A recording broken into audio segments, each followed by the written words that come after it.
வேலையே இல்லாதவங்களுக்கு வேலை வாங்கி கொடுத்து அழகை பார்க்குறது இல்லை, அதெல்லாம் பார்க்கும்போது ரொம்ப மன ரம்மியம். அது ஒரு சந்தோஷம், அது ஒரு என்டர்டெயின்மெண்ட், அது ஒரு பொழுதுபோக்கு, அது ஒரு பூரிப்பு.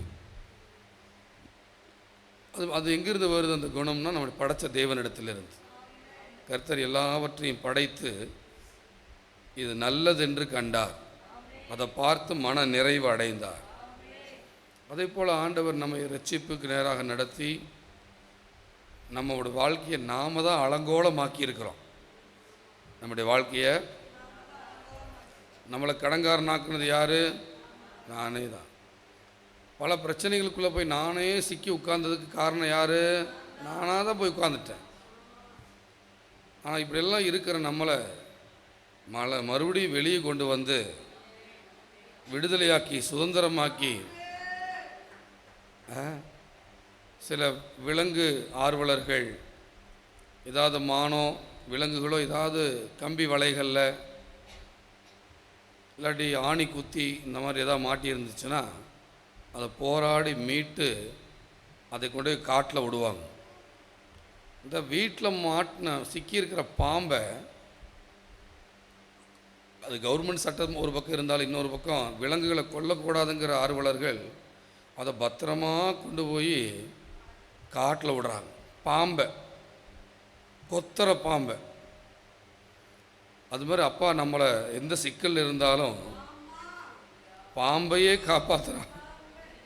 சரி, நம்மளை நிச்சயமாக அவர் காப்பாற்றுறவராக இருக்கிறார். நம்ம எந்த சிக்கலில் இருந்தாலும் அது சொல்லும் போதே சந்தோஷமாக இருக்குல்ல. ஒரு மோசமான கொடிய விஷயமுடைய ஒரு பாம்பு சிக்கி இருக்கிறத பார்த்து மனுஷன் அதை காப்பாற்றி அதை கொல்லாமல் சுதந்திரமாக கொண்டு போய் ஒரு காட்டில் விடுவான்னா, உலகத்திலேயே ஒரு நல்ல தெய்வம் பாம்பு மாதிரி இருக்கிற நம்மளையும் கட்டாயம் காப்பாற்றி ஒரு சுதந்திர வாழ்க்கையை நமக்கு தருவார். நம்மை வாழ வைக்கிற தெய்வம் அவர். அவ்வளோ நல்ல கடவுள். அதனால் செய்வாரா மாட்டாரான்னுலாம் இருக்கக்கூடாது. பாம்புக்கே செய்யப்படுதுன்னா மனிதர்களுக்கு நிச்சயமாக செய்யப்படும். அதனால் உங்கள் வாழ்க்கையில் ஏதாவது சிக்கலில் மாட்டியிருக்கிறீங்கன்னா தயவு செஞ்சு அதுக்கு காரணமான மனிதர்களை நொந்து கொள்றதை நிறுத்திடுங்க. என்னங்க, இவனால தான், அவளால் தான், இவரால் தான் என்று நொந்து கொள்வதை நிறுத்துங்கள். என் ஆண்டவர் உங்கள் இரட்சகராக இருக்கிறார். அவங்க கொண்டு போய் மாட்டி விடட்டும். நம்மளை யாரால் மாற்றமோ மாட்டிக்கலாம், ஆனால் இவரால் நாம் விடுதலை ஆவோம். நம்புறவங்க தான் ஆமீன் சொல்லலாமே. அல்லேலூயா. நம்மளை சிக்கி விடுறவன் எவனோவோ இருக்கட்டும், ஆனால் வெளியே கொண்டு வரவர் இவராக தானே இருப்பார். அதனால் வெளியே கொண்டு வருவர் மேல் நம்ம கவனத்தை வைக்கலாம். நம்மளை சிக்க வச்சவன் மேலே கவனம் வச்சோம்னா நம்ம வாடி வதங்கி போயிடுவோம், எரிச்சல் உள்ளவங்களாக மாறிடுவோம், சோர்ந்து போயிடுவோம், ஜெபங்கூட பிடிக்காமல் போயிடும், வாழ்க்கையே வெறுத்து போயிடும். ஆனால் கொஞ்சம் உங்களை வெளியே கொண்டு வர்றவரை கொஞ்சம் கவனம் வைங்க. எந்த மனிதனையும் பிரகாசிப்பிக்கிற மெய்யான ஒளியாக அவர் இருக்கிறார். அவர் செய்வார்.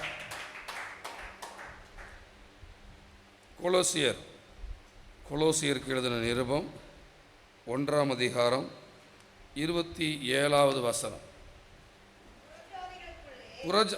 கொலோசியர் 1:27. புறஜாதிகளுக்குள்ளே விளங்கிய இந்த இரகசியத்தில் உள்ள மகிமையின்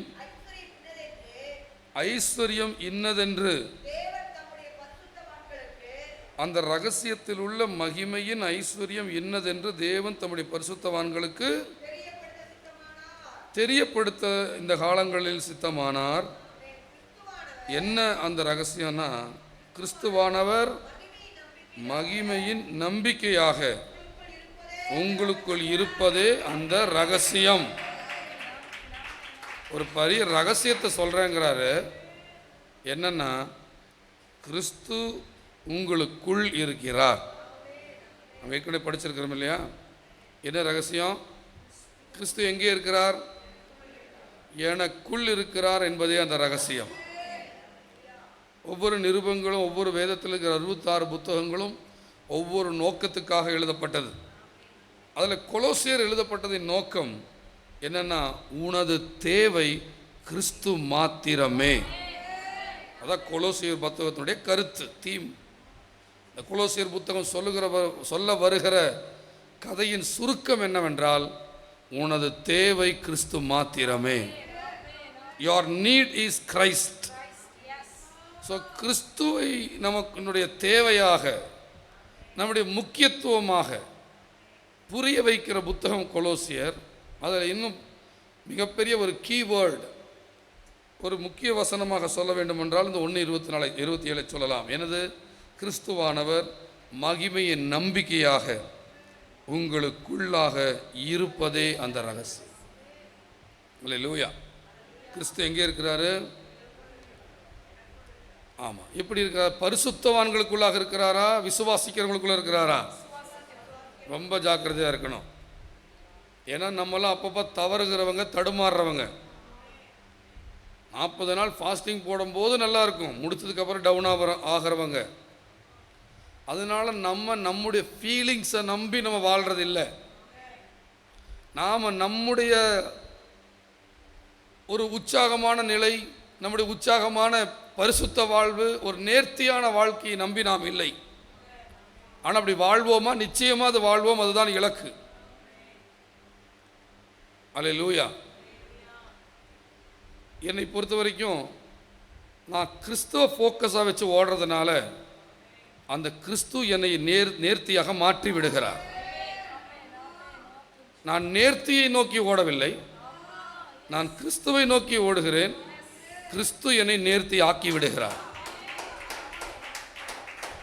நான் அற்புதத்தை தேடி ஓடுவதில்லை, நான் கிறிஸ்துவை நோக்கி ஓடுகிறேன். எனக்கு அவர் அற்புதம் செய்து விடுகிறார். நான் பரிசுத்தமாக இருப்பதை வாஞ்சிப்பதை இரண்டாவதாக வைக்கிறேன், ஆனால் கிறிஸ்துவோடு இருப்பதை நான் வாஞ்சிக்கிறேன். நாள் முழுவதும் கிறிஸ்துவோடு இருக்கிறவர்களால் பாவம் செய்ய முடியாது இல்லையா?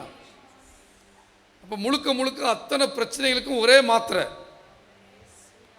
சபையில் 200 பேர் வர்றாங்கன்னா அதில் 10 பேருக்கு வியாதி பிரச்சனை, 10 பேருக்கு புருஷன் பிரச்சனை, 10 பேருக்கு பொண்டாட்டி பிரச்சனை, 10 பேருக்கு பிள்ளைகள் பிரச்சனை, 10 பேருக்கு வீட்டு பிரச்சனை, 10 பேருக்கு உடம்பு பிரச்சனை, 10 பேருக்கு வேலையில் பிரச்சனை, 10 பேருக்கு அந்த ரகரகமாக இருக்கிறாங்க. இத்தனை பேருக்கு நான் ரகரகமாக பிரசங்கிக்கிறதுக்கு பொதுவாக இயேசு பிரசங்கிச்சுட்டா என் வேலை முடிஞ்சிச்சு. ஏன்னா இந்த ஒற்றை தலைவர் அனைத்து பிரச்சனைகளுக்கு தீர்வாக இருக்கிறார். அத்தனை பேருடைய கவனம் கிறிஸ்துவை நோக்கி பார்க்குமானால் அவர்களுடைய அத்தனை தேவைகளை சந்திக்கப்பட்டு விடுகிறது. பாவிக்கு புகலிடமாக, பாவத்திலிருந்து விடுதலையாகி பரிசுத்தமாவதற்கும் இயேசுவே தலையாக இருக்கிறார். வசனம் சொல்லுகிறது, பாவம் செய்கிற எவனும் பாவத்துக்கு அடிமையாக இருக்கிறார். குமாரன் உங்களை விடுதலையாக்கினால் அந்த குமாரன் உள்ளே வருவதில் தான் விடுதலையே அடங்கி இருக்கிறது. பரிசுத்த ஒழுக்கங்களில் மட்டுமே பேசுவதனால் அல்ல, குமாரனே விடுதலையாக்குகிறவர். இயேசு உயர்த்தப்படுகிற இடத்தில் ஜனங்கள் விடுதலையாக்கப்படுவார்கள். அப்பேற்பட்ட இயேசு இப்போ எங்கே இருக்கிறார் என்றால் உனக்குள் இருக்கிறார். சத்தம் ஆமென் சொல்லுங்க. ஜெபிக்கிறவனுக்குள்ள இல்லை, பரிசுத்தவானுக்குள்ள இல்லை இருக்கிறார் நான் சொல்லலை, ஜெபிக்கிறவனுக்குள்ள இருக்கிறாருன்னு நான் சொல்லலை, உபவாசிக்கிறவனுக்குள்ள இருக்கிறார் நான் சொல்லலை, சர்ச்சுக்கு வரவனுக்குள்ள இருக்கிறார் நான் சொல்லலை. யாரெல்லாம் இயேசுவை சொந்த இரட்சகராக ஏற்றுக்கொண்டார்களோ, பாவ உணர்வு அடைந்து இயேசுவின் சிலுவை மரணத்தை அவிசுவாசிக்கிறார்களோ, இயேசு சிலுவையில் எனக்காக அடிக்கப்பட்டார், எனக்காக நொறுக்கப்பட்டார், எனக்காக மரித்தார், அடக்கம் பண்ணப்பட்டார், 3ஆம் நாள் உயிரோடு எழுந்தார் என்று யார் விசுவாசிக்கிறார்களோ அவர்களுக்குள் இயேசு இருக்கிறார்.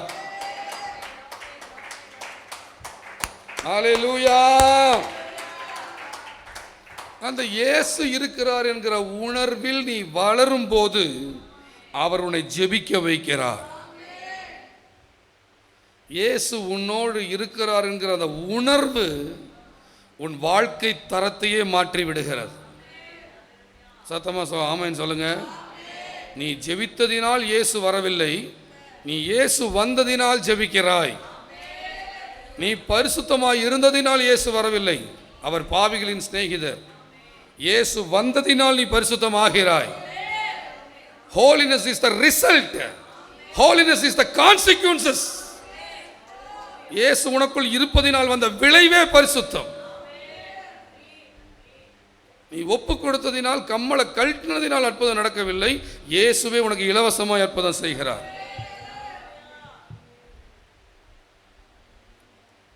முழுக்க முழுக்க நம் கவனமெல்லாம் இயேசு மாத்திரமே. அல்லேலூயா.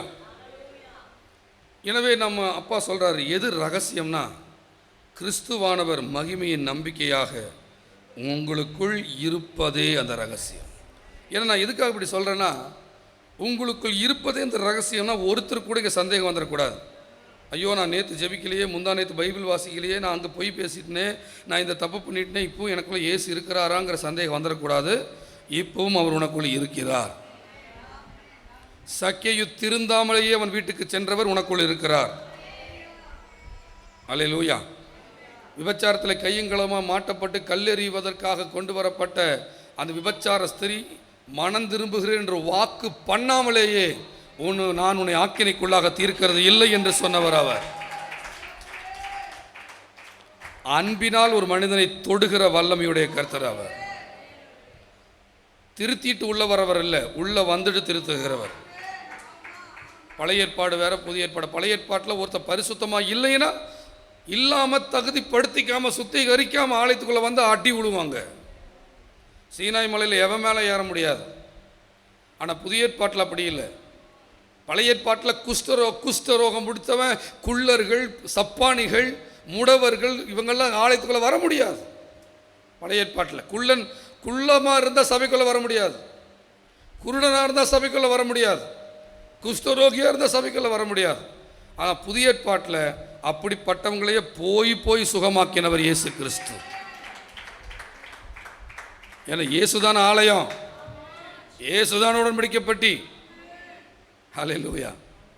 எனவே நம்ம நல்ல ஒரு கான்ஷியஸில் வளரணும், ஒரு உணர்வில் வளரணும். என்னென்னா, இப்போவும் இயேசு எனக்குள்ளே தான் இருக்கிறார். சொல்லுங்க, என் கூட சேர்ந்து கம்பீரமா, தைரியமா, துணிச்சலா சொல்லுங்க, இப்போவும் இயேசு எனக்குள்ள இருக்கிறார். சத்தமா சொல்லுங்க, எனக்குள்ள இயேசு இருக்கிறார். அல்லேலூயா. எப்படி என்னை ரெடி பண்ணிடுவார் அவர். எந்த மனிதனையும் பிரகாசிப்பிக்கிற ஒளியே அந்த மெய்யான ஒளி. ஓ, இதுதான் சுவிசேஷம். பாவம் பண்ணிட்டு இருக்கிறியா, ஜாக்கிரதை, நரகம் போயிருவேன், அது இல்லை சுவிசேஷம். அது ஏற்ற கடைசியில் வச்சுக்கலாம். இயேசு வந்தால் என்ன நடக்குங்கிறதான் சுவிசேஷம். மகிமையின் நம்பிக்கையாக கிறிஸ்து உங்களுக்குள் இருக்கிறார். அவர் பாவத்திலிருந்து விடுதலையாக்குவார், பணத்தையும் கையில் கொண்டு வந்து தருவார். எல்லாத்துக்கும் எனக்கு இயேசு போதும். அதனால் நீங்கள் இப்போ எப்பேற்பட்ட சிக்கலில் இருந்தாலும், நெருக்கடியில் இருந்தாலும், யாருனால இங்கே வந்தீங்கிறத நினச்சி நொந்துக்கிறத நிறுத்தணும். அதை நிறுத்தலைன்னா அற்புதத்தை பார்க்க முடியாது.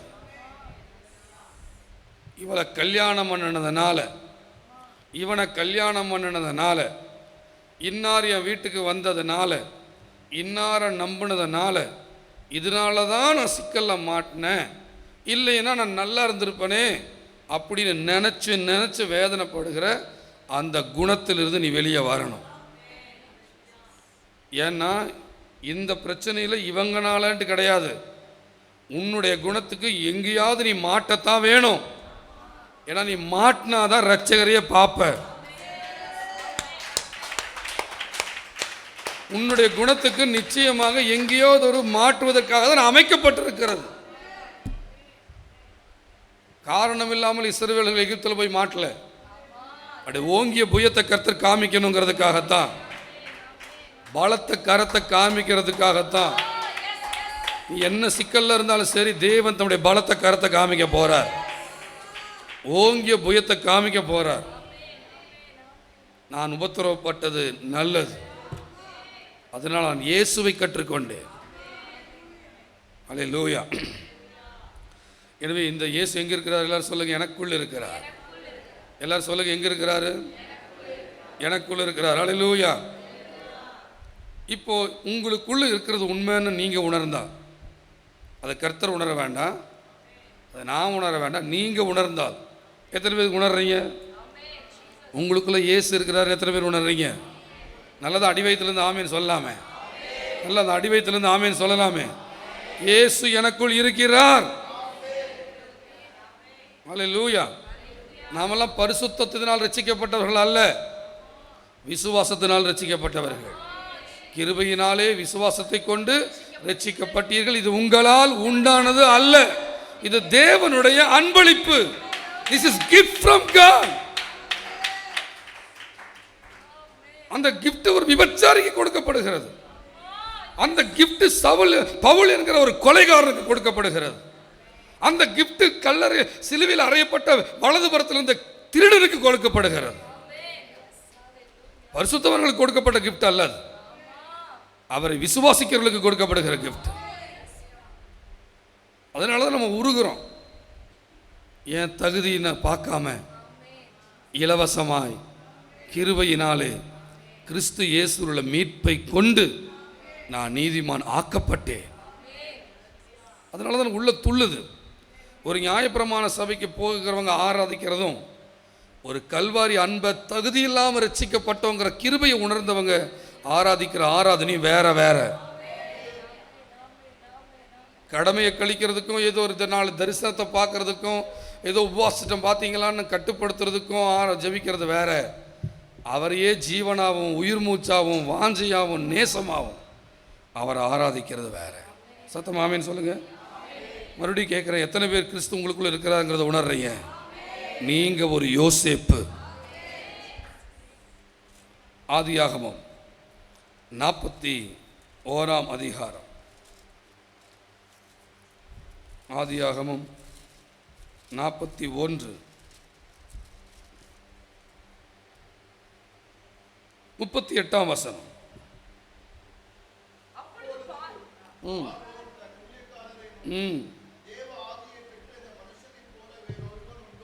அவ்வளோதான். யாரை பற்றி சொல்கிறாங்க? உன்னை பற்றி. யாரை பற்றி சொல்கிறாங்க? சொல்லுங்க, என்னை பற்றி. யாரை பற்றி சொல்கிறாங்க? தேவ ஆவியை பெற்ற இந்த மனுஷனைப் போல வேறொருவன் உண்டோ? அல்லேலூயா. இப்பேற்பட்ட கிறிஸ்துவை தன் உள்ளத்திலே பெற்றுக்கொண்ட உன்னை போல வேறு ஜனம் உலகத்தில் உண்டோ?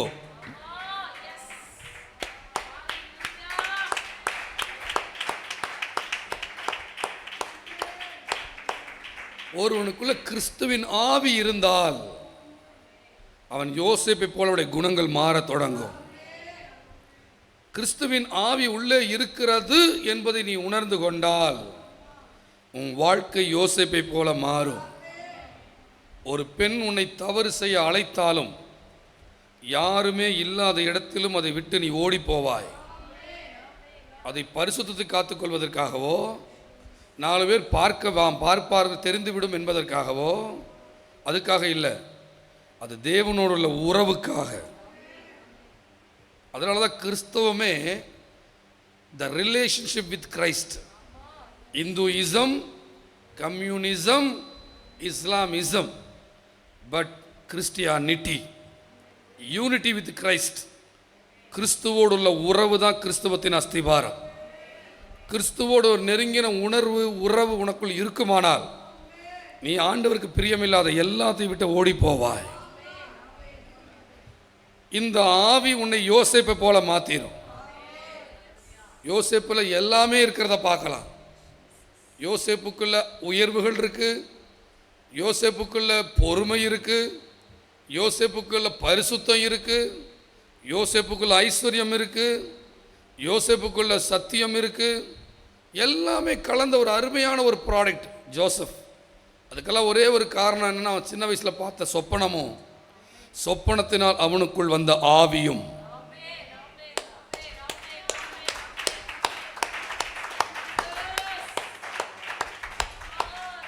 அப்படி என்ன சொப்பனம்? உன் அரிக்கட்டு நிமிர்ந்து நிற்கிது. எல்லா அரிக்கட்டுகளும் கீழே விழுந்தா உன் அரிக்கட்டை மேலே நிற்கிது. அதுக்காக நீ மறுபடியும் சொப்பனம் பார்க்க தரிசனம் பார்க்க உட்காந்துடாத. உனக்கு கொடுக்கப்பட்ட வாக்குத்தத்தம் என்ன தெரியுமா சொல்லுது? நீ உயிரோடு இருக்க நாளெல்லாம் ஒருவனும் உனக்கு முன்பதாக எதிர்த்து நிற்பதில்லை. உன்னை கொண்டு கர்த்தர் செய்கிற காரியம் பயங்கரமாய் இருக்கும். நீ வாளாகாமல் தலையாவாய். நீ செய்வதெல்லாம் வாய்க்கும். ஸ்திரீகள் தங்கள் சாக கொடுத்தவர்களை திரும்ப பெற்றுக் கொள்வார்கள். இது நமக்குள்ள ஓடினாலே போதும். நம்மளும் யோசேப்பு தான். எவ்வளவு பெரிய பாக்கியசாலிகள் நம்ம. ஒரு பக்கம் வாக்கு தத்தங்கள் இருக்கு, இன்னொரு பக்கம் கிறிஸ்து நமக்குள்ள இருக்கிறாரு. இன்னும் கொஞ்சம் நல்லா அந்த கிறிஸ்துவனுடைய உணர்வுக்குள்ள வரும்போது அதோட ஜபங்களில் வளர்ந்தா, அப்படி ஆராதனையில் வளர்ந்தா பரிசுத்தாவியர் வந்து நிரப்புறாரு, ஆளையே புதுசாக்கி விட்டுறாரு. அப்பதான் நம்மளை பார்த்து சொல்லுவாங்க, தேவ ஆவியை பெற்ற இந்த மனுஷனை போல வேறு ஒருவன் உண்டோ? You are different. You are different. ஆளே வேற. தேவர்களின் ஆவி உனக்குள்ள இருக்கு. அதனால உனக்கு நல்ல தெளிந்த புத்தி உனக்கு கிடைக்குது. உனக்கு டென்ஷன் ஆகிறது, அப்செட் ஆகிறது, உட்கார்ந்து யோசிக்கிறது, கவலைப்படுறது, கண்ணீர் சிந்துற ஆவியெல்லாம் ஓடி போயிடுச்சு. இப்படி பிரிஸ்கா இருக்க, புத்துணர்ச்சியா இருக்க, தெம்பா இருக்க. ஏன்னா தேவனுடைய நீரோட்டம் உனக்குள்ள இருக்கிறதுனால. நீ என்னைக்கோ நடந்தது நினைச்சு சோகப்படுற ஆள் இல்லை. இப்படி பார்த்தா யோசேப்பு தான் வேதனைப்பட்டிருக்கணும். ஏன்னா சொந்த சகோதரர்கள் தானே குழியில் இறக்குனாங்க. யோசேப்புடைய கூட பிறந்த சகோதரர்கள் தானே இஸ்மவேலர் இடத்துல வித்து போட்டாங்க, சேல் பண்ணிட்டாங்க. சொந்த தம்பியை ரேட்டு பேசி வித்துட்டாங்க. இல்லை, ரேட்டு பேசி வித்துட்டாங்க. கர்த்தருக்கு ஸ்தோத்திரம், மகிமை உண்டாவதாக. மோசமான மனிதர்கள் சில சமயம் நினைச்சா. ஆனால் அதை நினச்சி அப்செட் ஆகிறவன் இல்லை யோசேப்பு. அப்செட் ஆகிட்டீங்கன்னா உனக்கு புத்துணர்ச்சியே போயிடும், வாழ்வில் அர்த்தமே உனக்கு போயிடும். காலம் ஃபுல்லாக உன்னுடைய ஆவி எப்படி ஆகிருக்கும்னா ஒரு ஒடுங்கின ஆவி. தமிழில் ஒடுங்கின ஆவின்னு இருக்குது, இங்கிலீஷில் பார்த்தா அது ஸ்பிரிட் ஆஃப் ஹெவினஸ். ஹெவின்னா ஒரு பெரிய பாரம் இறங்கின ஆவி. தமிழில் ஒடுங்கின ஆவி, ஆனால் இங்கிலீஷில் அருமையாக சொல்லப்பட்டிருக்கு. அது ஏன் ஒடுங்குச்சுன்னா ஒரு பெரிய பாரம் இறங்கினதுனால அது ஒடுங்குச்சு. மறுபடியும் ஒடுங்கின ஆவி சுதந்திர ஆவியாக எப்போ மாறும்னா பாரம் இறங்கினா மாறிடும். அது எப்படி பாரம் இறங்கணும்னா அபிஷேகத்தினால நுகம் முறிக்கப்பட்டு போகும். மகிமையின் நம்பிக்கையாக கிறிஸ்து உனக்குள்ளாக இருக்கிறார். யார் உன்னை கை விட்டாங்கிறதுல கவனம் செலுத்தாத, உன்னை யார் கை பிடிச்சாருங்கிறதுல கவனம் செலுத்து.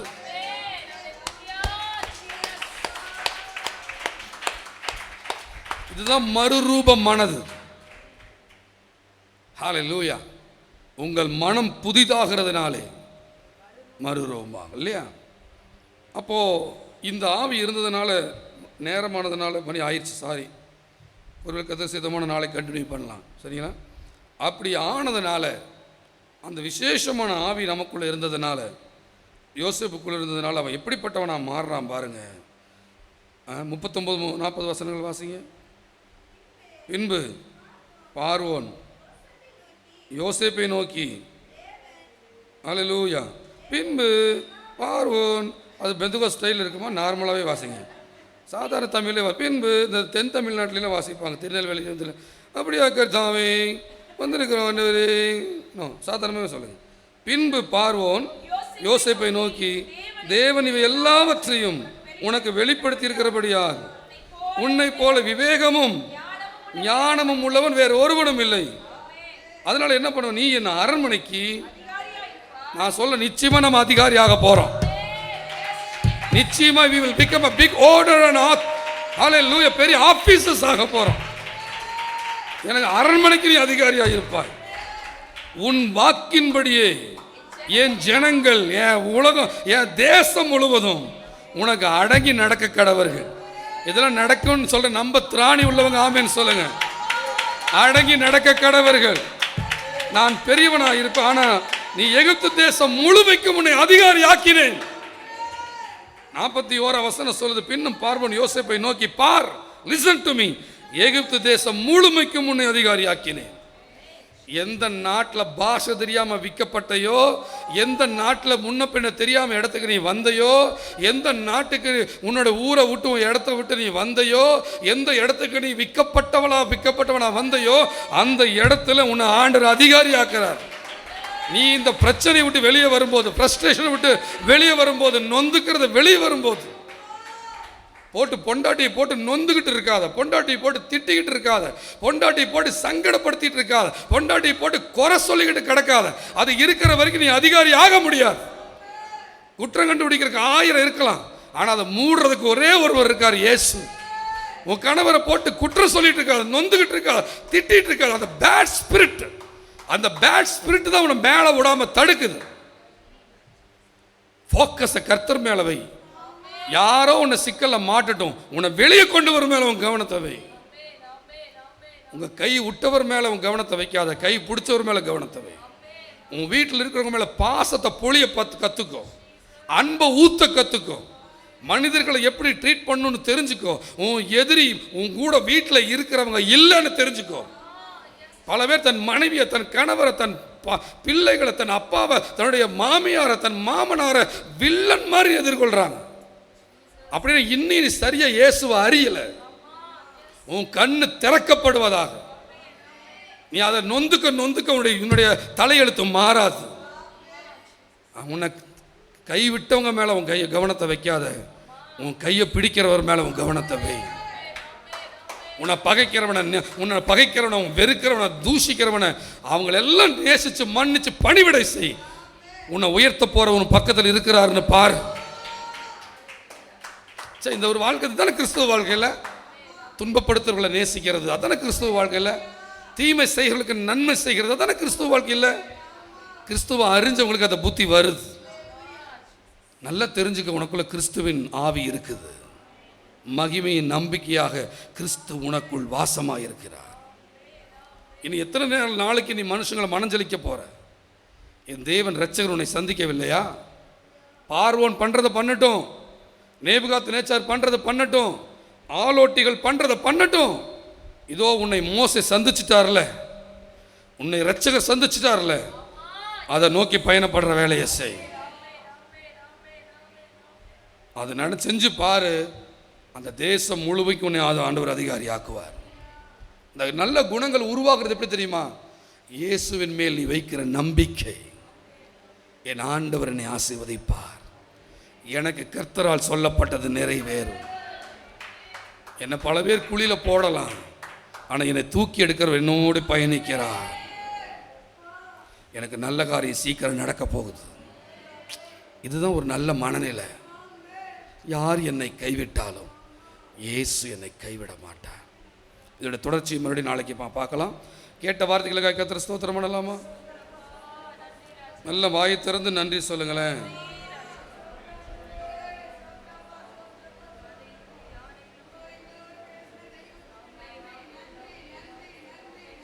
எப்போ சிரிச்ச முகத்தோட சந்தோஷமா வீட்டில் உலாவுங்க. மனரம்மியமா ஜெயிச்ச மாதிரி உலாவுங்க.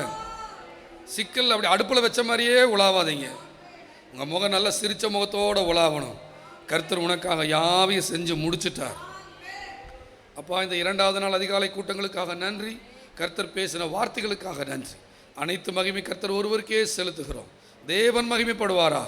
இயேசு இரட்சகர் இன்ப நாமத்தில் ஜெபிக்கிற நல்ல பிதாவே. சேர்ந்து சொல்லலாமா? என் ஆத்துமாவே, என் முழு உள்ளமே, என் ஆத்துமாவே. ஆமென். ஹல்லேலூயா. இன்னைக்கு இன்டர்நெட்